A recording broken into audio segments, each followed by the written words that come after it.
One of the big things after weight loss surgery is they've lost the weight and they've diet and exercised and they feel fit. The scale says they've lost 50 kilos. They're getting good scores at the gym. They're, bike ergs, everything's going good, but they don't see that in the mirror. So that's what body contour really helps with. They get to see what they feel. My name is Pouria Moradi. I'm a specialist plastic surgeon based in Sydney.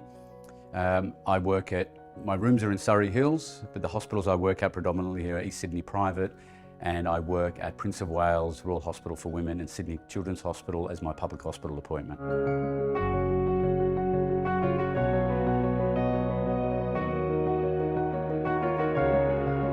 Dramatic weight loss surgery is relative, right? So if you're a 70 kilo patient and you lose 15 kilos, as a percentage, that's dramatic for you.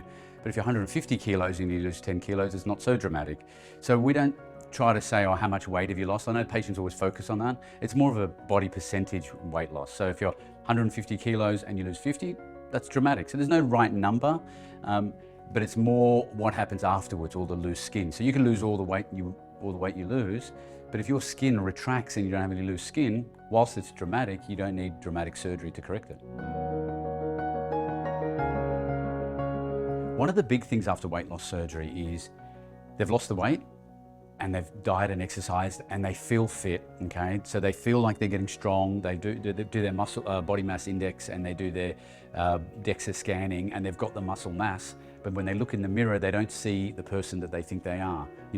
The scale says they've lost 50 kilos, they're getting good scores at the gym, they're, bike ergs, everything's going good, but they don't see that in the mirror.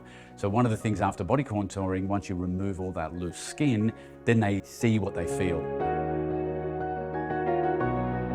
So if a patient's had any weight loss, whether it's through bariatric surgery, diet and exercise post-pregnancy, what we want is for the patient to be at their stable and goal weight, whatever that might be for that patient, and they need to be stable for about 3 to 6 months. The reason they need to be stable is we don't want to hit a moving target. So if they're 100 kilos and you operate and they lose 20 kilos, then all the good work that you've done, or rather they've done, you've lost that because then they lose an extra 20 kilos. So you want the patient to be a stable weight. Hopefully they've lost all their weight and the skin's retracted and they don't need anything, okay? But if they do need something, what happens is if we look from the top down, depending on their age, they can, once they lose the volume in their face, they can get loose skin. So they may be a candidate for a facelift. If you work your way down with the breasts, you can either lose weight and lose volume. So most likely they'll need a breast reduction and a breast lift. Sometimes if they've lost a lot of their volume, they might need a breast implant or fat grafting.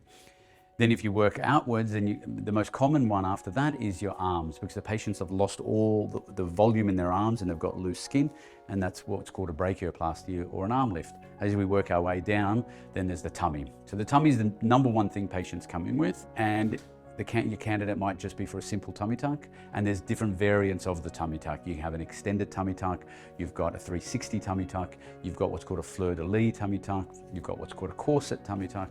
And as we work our way down, they can also get loose skin around their back in the bra strap area, so they can have bra strap resection. And then moving down forwards, the next is pretty much a thigh lift because they've got all the loose skin in their inner thighs.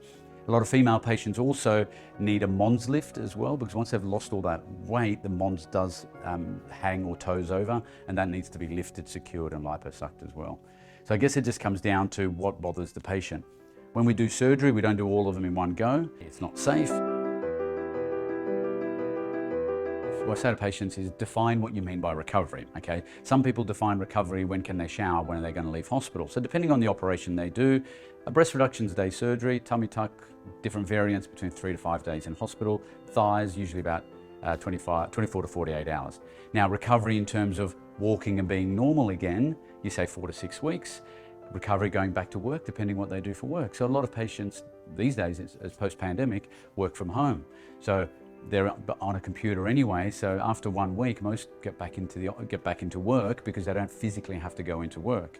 So it is varied on how you define recovery. But if a patient said to me, I'm getting a tummy tuck after body weight loss surgery, when am I back to normal, as in I can go exercise and whatever, it's 4 to 6 weeks.